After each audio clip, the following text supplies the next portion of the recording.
មួយឆ្កែបងប្អូនគ្នាខានចេញវីដេអូដកច្រើនថ្ងៃហើយឥឡូវឃើញថាលោកប៊ូគាត់ដូចរៀងធូរស្បើយជាងមុននេះប៉ុន្តែចង់អស់រូមហ្នឹងបងប្អូនហើយអាសាប់តែហ្នឹងតែវាស៊ីគឺថាស៊ីត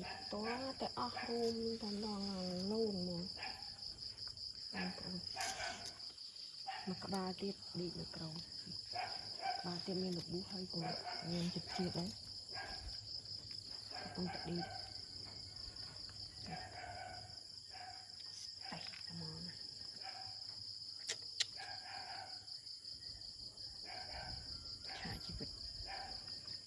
គាត់ពីក្បាលណា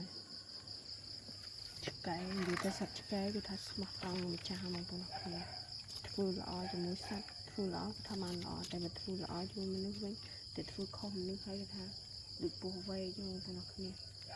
ចាប់យើងមកវិញមកទៅផឹងមកគឺរបស់កែវាអានេះដេកស្រួល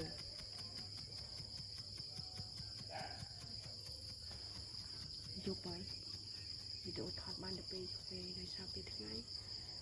ថារវល់ខ្លាំងបងប្អូនអើយតែនិយាយតាមត្រង់ YouTube ខ្ញុំគឺថាផុសបានតែឆ្កែទេមានអ្នកមើលប៉ុន្តែថាផុស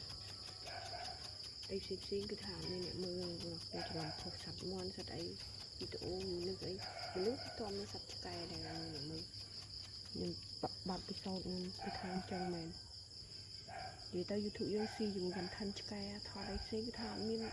អ្នកមើលមកដូចយាមតាមវីដេអូនិយាយទៅល្អខ្លាំងមែនតើមួយទៀតកំចាត់ចោលមកបងប្អូនហើយសល់តែ2តាមពេលមួយនេះទៅធំដែរណាចាំឆ្កែឆាប់ធំណា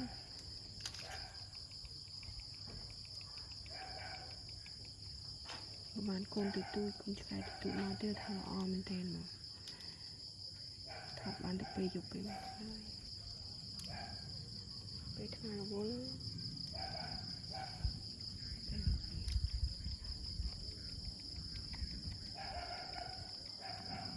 ជិបយន្តស្កាត់ជើងចិញ្ចឹមលោកមួយដូចជាមានយន្តហោះ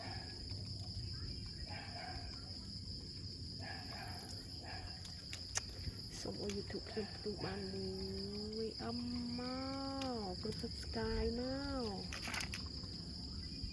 កំពុងដាច់ใจឲ្យបងប្អូនអរគ្នាសូមអ៊ូសួរដល់ទេវតាវត្ថុស័ក្តិសិទ្ធិទាំងអស់ជួយឲ្យ YouTube របស់ខ្ញុំ